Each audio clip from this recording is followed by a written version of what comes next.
I am Jowarnise, and I am an artist here in Richmond, Virginia. I am proud that this is my mural I'm sitting next to. It was challenging researching an imagery that would be positive and uplifting because of the association that I personally have with Shako Bottom. However, I started off by talking to other people who were more familiar or in depth with the history, and I came across another friend of mine who mentioned Mary Lumpkin, and I remembered reading the book that was based off of her life. So I ended up revisiting that book and researching, and I started my research all from there, why she was significant, and learned that she had started the school for Virginia Union. From there, I also learned, of course, about the Devil's Half Acre, and I actually even visited the historic sites and the burial grounds in which African Americans were buried nearby. And I just kind of sat with that and kept researching on how can I put a positive spin on this story. And I realized that she in herself was just this powerful woman who did what would seem impossible during the time in which she did it. She was an African-American woman in a time where women had no power, no voice, in a time where African-Americans were barely considered human beings. And she founded this school for African-Americans who, again, aren't respected very much as people, to have a higher education and open up opportunities. And that school still exists today. And that school actually has some ties to my own family members. So it was just very eye-opening and inspiring to even dig into the history. So as I was researching, I had another person that I talked to bring up, had you considered Douglas Wilder? He's from Richmond. And as I'm looking him up, I discovered that he graduated from Virginia Union University, and he is also a Richmond native. And so it just kind of tied things together with all the things that Wilder accomplished as the first African-American governor elected into office in the United States, as well as being a longstanding mayor, and just the influence that he's had overall was just absolutely incredible. And he is still here today. What a blessing to have that history happen with someone who's still here to tell about it. So yeah, just linking how you overcome barriers that are meant to kind of put you in this place that society says this is where you belong, and deciding that is not where my story is gonna end. You just fully taking control of your own life and going further and doing what looks like the impossible at the time that you're doing it. There is an ode to Edgar Allan Poe through the Raven that is depicted here, which is also a symbol of transition, yes. Which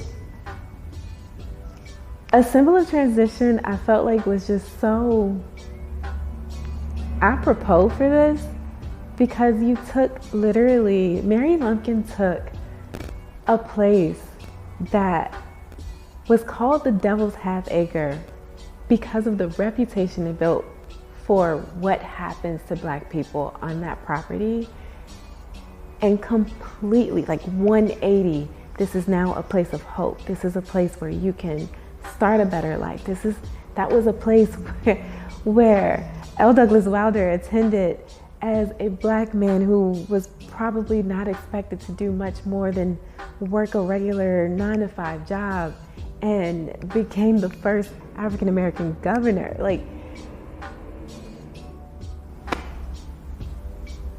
that raven is like, yeah, so including that, giving the ode to Virginia with the dogwood flowers, and just because even the rings, as I was talking to you all at Pendleton Law, and I hear how one of the things I kept hearing repeatedly was we work together as a team and we pass the baton. It's not any one person's responsibility, and just making sure that everyone feels heard and included. And I was like, that is like a relay race, and it brought me back to what felt like the Olympics. And for me, symbols, you'll see circular symbols in most of my work in general, just because of the wholeness that it represents, the full circle feeling of learning from one thing and coming back to it, the transitional period. So to be able to include that in several, multiple ways in this mural was amazing. The Capitol, I actually included the Capitol largely in part to some of the research that you did, that bit of history where there was a change with African Americans having power and voice in government, and it happened here. I also came across a picture of L. Douglas Wilder standing like proudly in front of it, which was just awesome. And so it was important to put that in there, so that conversations about this can happen as people are asking about any particular piece in this mural. There is a story to tell. There are multiple stories to tell, right from the water representing the James River here in Shackled Bottom and Shackled Slip, and the history there where I'll admit one of the toughest things about this and trying to find a positive light about Shackled Bottom's history. Again, I grew up associating this place with slavery, with Richmond being one of the top 3 markets for the slave trade. And oftentimes it feels as if that history is swept under the vague story of how Richmond became successful and built its success off of trade and commerce, without mentioning all the goods, because some of the goods were people. And it was important to me to bring attention to the river for that reason as well. Not to dampen all the things that the river, people associate with the river, but that is one of the stories that I feel like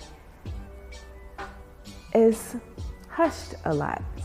And I wanted to draw attention to that because part of that commerce, those goods, that trade, was us.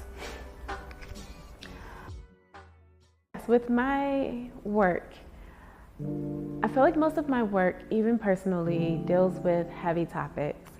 And in my work, I like to shine on something uplifting in that topic, in that situation.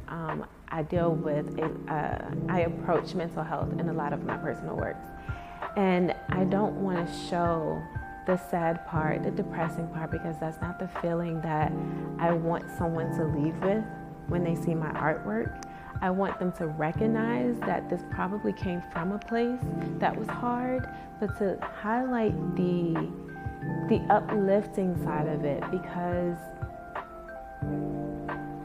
we naturally dwell on the negative in things, and just having that moment of just, oh, okay, something good can come out of this. Something good can come out of the struggle, and still honoring that struggle still existed.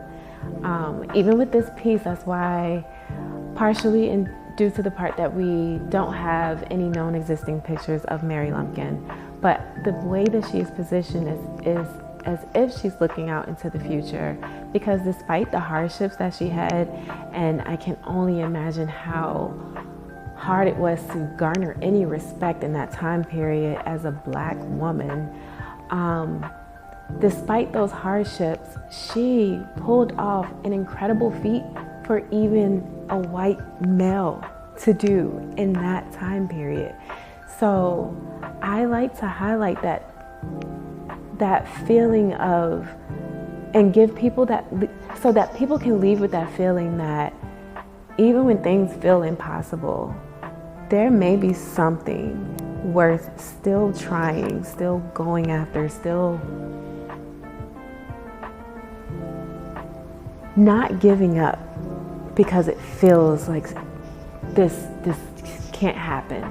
Because amazing and incredible things have happened, and these two people in this mural, in this artwork, are proof of that.